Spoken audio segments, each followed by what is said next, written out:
दोस्तों, आज हम विद्युत धारा और उसके प्रभाव को देखने जा रहे हैं। तो पहले हम विद्युत धारा को समझने की कोशिश करते हैं। विद्युत धारा किसको कहते हैं? तो अगर इसके डेफिनेशन की बात की जाए तो विद्युत धारा का डेफिनेशन ये है कि इलेक्ट्रॉन के सतत प्रवाह को विद्युत धारा कहते हैं। Means the follow of electrons is called current. ठीक है, तो सवाल उठता है कि क्या फॉलो ऑफ इलेक्ट्रॉन्स को भी हम करंट कहेंगे, चूँकि वो भी तो हमारा चार्ज है। ठीक है, तो इस पे अगर बात की जाए तो इसका जवाब है हाँ, प्रोटॉन के फॉलो को भी हम विद्युत धारा कहेंगे। लेकिन यूजुअली मेटल के अंदर इलेक्ट्रॉन ईजिली मूव कर सकते हैं, इसीलिए, और हमारा जो वायर होता है वो भी मेटल ही होता है, इसीलिए फॉलो ऑफ इलेक्ट्रॉन्स को ही हम विद्युत धारा कहते हैं। लेकिन in some certain situation positive current, positive charge like protons और आयंस आल्सो मूव, तो उसको भी हम विद्युत धारा ही कंसिडर करेंगे, यानी कि उसको भी करंट कहेंगे। यानी कि इलेक्ट्रॉन के प्रवाह को भी करंट कहेंगे और प्रोटॉन के प्रवाह को भी, या फिर किसी पॉजिटिव आयन के प्रवाह को भी हम लोग विद्युत धारा कहेंगे। ठीक है, तो अब हम चलते हैं विद्युत धारा के प्रभाव के बारे में। ठीक है, तो विद्युत धारा का जो पहला प्रभाव है, यानी कि first effect of current is heat effect, जिसको कहते हैं विद्युत धारा का तापीय प्रभाव। ठीक है, तो पहला हमारा क्या है? विद्युत धारा का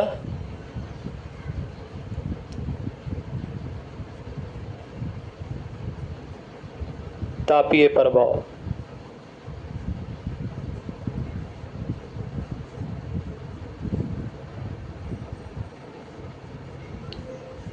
यानी कि heat effect of electric current.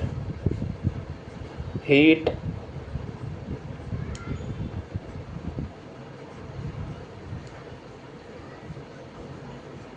Effect of current को हम लोग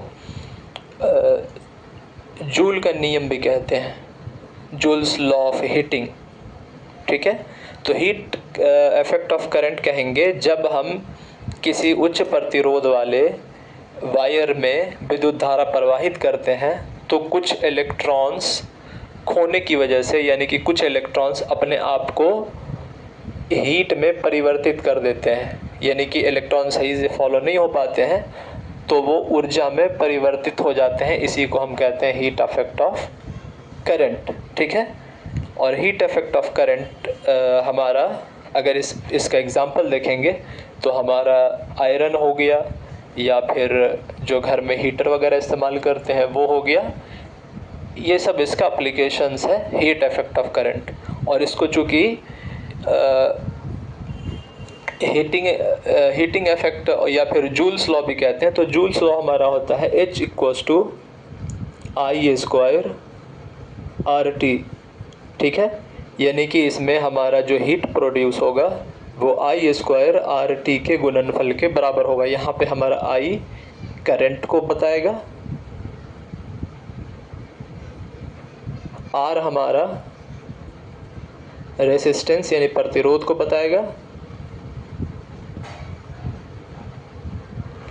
और T हमारा टाइम को इंडिकेट करेगा। ठीक है, तो इसी को जूल का नियम भी कहते हैं,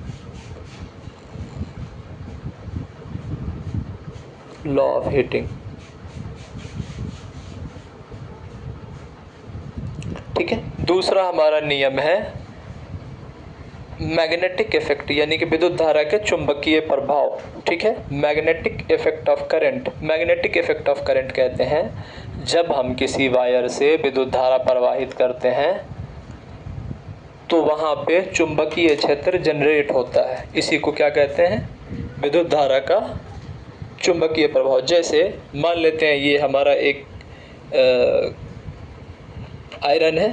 ठीक है, इसमें हम अगर इस वायर से और इस वायर से अगर विद्युत धारा प्रवाहित करते हैं, देख यहाँ पे हम किसी लोहे को रखते हैं, अभी ये मेटल के जैसा बिहेव नहीं कर रहा है, ये इसका बिहेवियर सिंपल है। अगर इसमें हम थोड़ा सा करंट फॉलो कर दें, यानी कि सेल के ज़रिए थोड़ा सा करंट फॉलो करते हैं, तो ये अब हमारा मैग्नेट के जैसा बिहेव करने लग जाएगा। ठीक है, तो इसी बिहेवियर को देखिए, अब ये हमारा मैग्नेट के जैसा, देखिए ये हमारा मैग्नेट के जैसा बिहेव करने लग गया, यानी कि चुंबकीय क्षेत्र यहाँ पे जनरेट हो गया।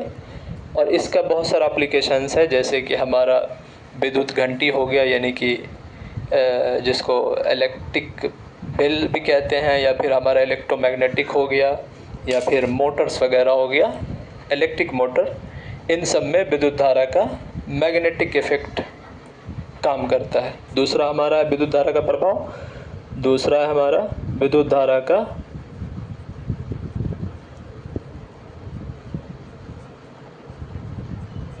चुंबकीय प्रभाव।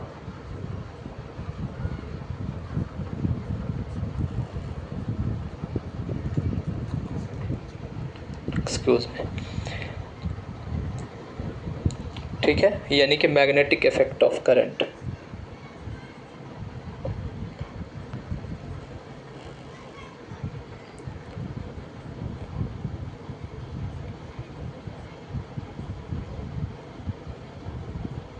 ठीक है, तो मैग्नेटिक इफेक्ट ऑफ करंट में हमने बता दिया कि जब किसी वायर से करंट फॉलो करते हैं तो वो चुंबकीय क्षेत्र यानी चुंबकीय क्षेत्र जनरेट करता है, मैग्नेट में परिवर्तित हो जाता है। ठीक है,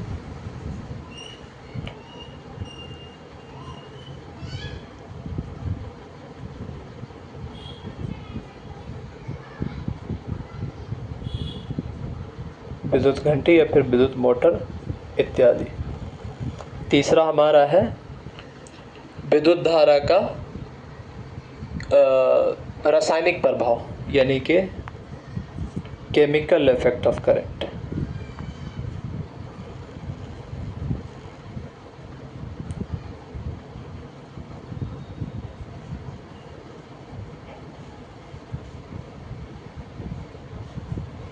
विद्युत धारा का रासायनिक प्रभाव, इसको कहेंगे हम केमिकल इफेक्ट ऑफ करंट।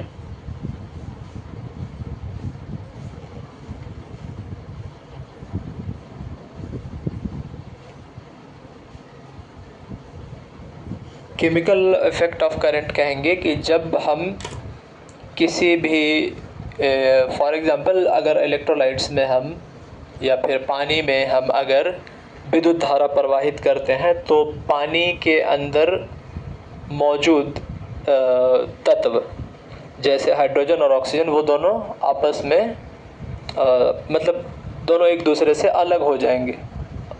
यानी कि जब हम किसी पानी के अंदर विद्युत धारा प्रवाहित करते हैं तो पानी में मौजूद element hydrogen and oxygens separate from each others, and this phenomena is called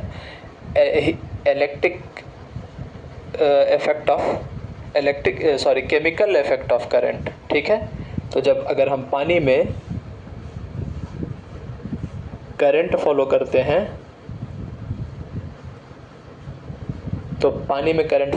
हैं तो उसमें बबल्स निकलने लग जाते हैं, जिसमें एनोड पर हमें ऑक्सीजन और कैथोड पे हमें हाइड्रोजन प्राप्त होता है। ठीक है, तो इसमें दो गैसेस हमको प्राप्त होती है H2 + O2। तो this is called chemical effect of current. ठीक है, तो एक बार इसको देख लेते हैं, क्विक रिवीजन कर लेते हैं। तो हमारा टॉपिक था विद्युत धारा तथा उसके प्रभाव।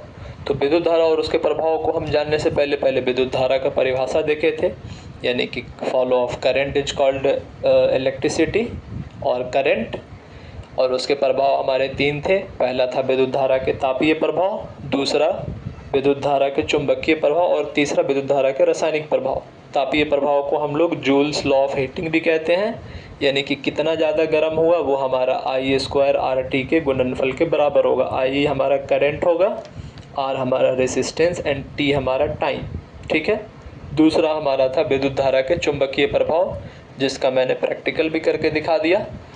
और तीसरा हमारा था विद्युत धारा के रासायनिक प्रभाव, यानी कि केमिकल इफेक्ट ऑफ करंट, जिसमें हम जब जल में विद्युत धारा प्रवाहित कर रहे थे तो हमें दो चीज़ प्राप्त हो रहा था, हाइड्रोजन प्लस ऑक्सीजन। ठीक है, धन्यवाद।